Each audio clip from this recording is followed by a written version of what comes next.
अकोल्यात नेमकं महाविकास आघाडीचे चित्र कसं असणार आहे? आपल्यासोबत आहेत शिवसेना ठाकरे गटाचे आमदार नितीन देशमुख. बापू, काय चर्चा सुरू आहे आणि सध्याची स्थिती काय आहे? महाविकास आघाडी सोबत प्राथमिक चर्चा झाली. ज्या ठिकाणी आम्हाला त्यांना मदत करता येईल त्या ठिकाणी आम्ही निश्चितपणे मदत करू. आणि जवळपास आम्ही 50 जागेच्या वर 50 जागेपेक्षा जास्त जागा या ठिकाणी लढणार. म्हणजे थेट महाविकास आघाडी होणार नाही, एकत्र येणार नाही, मात्र जिथे एकमेकांना मदत करतील तिथे एकमेकांना मदत करणार आहात, असंच आहे ना? 100% ज्या ठिकाणी आम्ही आमचा उमेदवार राहणार नाही त्या ठिकाणी आम्ही त्यांना मदत करू. एकंदरीत चित्र जे पाहता अकोल्याचं, काय मुद्दे घेऊन जाणार आहात? कारण अकोल्यातलं जर चित्र मागच्या काही काळातलं पाहिलं तर लोकांचे बरेचसे जे नागरिक समस्या आहेत त्या आधी तशाच दिसत आहेत. गेल्या 30-35 वर्षापासून या शहरामध्ये भारतीय जनता पार्टीचं सरकार आहे. 2001ला प्रथम महापौर भारतीय जनता पार्टीचे आणि शिवसेना युतीचे ह्यावेळी या ठिकाणी झाले होते. तेव्हापासून भारतीय जनता पार्टीचं इथं महानगरपालिकेमध्ये सत्ता आहे. आमदार भारतीय जनता पार्टीचे आहे, खासदार भारतीय जनता पार्टीचे आहे.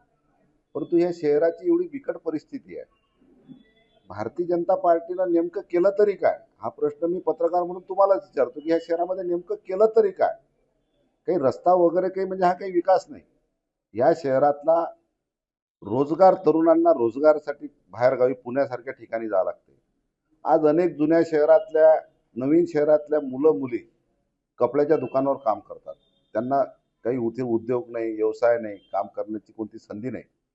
आणि खास करून म्हणजे ह्या शहरातला तरुण मुलगा मुलगी इथं असुरक्षित आहे.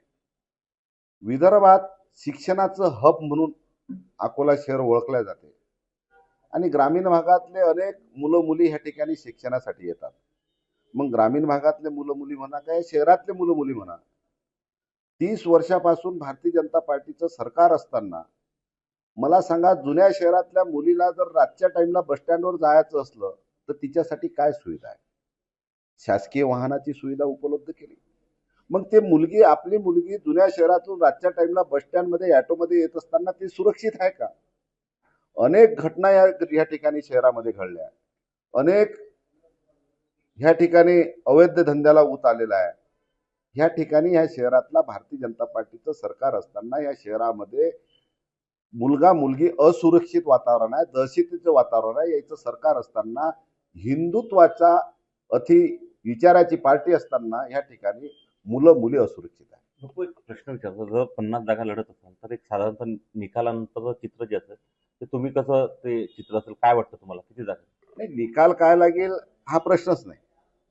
निकाल शेवटी मतदार काय निर्णय घेते ही प्रभागनीय निवडणूक आहे आणि त्या प्रभागामध्ये उमेदवार कसे येतात.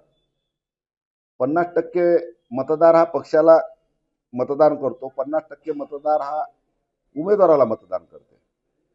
आता त्या प्रभागनीय समीकरण कसे येतात, त्या प्रभागनीय कसं काय समीकरण आणि कसे राजकारण निर्माण होते हे आजच्या तारखेत सांगू शकत नाही.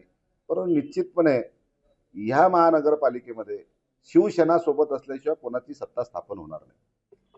निश्चितच आमदार नितीन देशमुख यांनी विश्वास व्यक्त केला आहे की शिवसेनेच्या पाठिंब्याशिवाय, जे उद्धव ठाकरे यांच्या शिवसेनेच्या पाठिंब्याशिवाय अकोल्यात कुणालाही सत्ता स्थापन करता येणार नाही. उमेश अरुणे, एबीपी माझा, अकोला.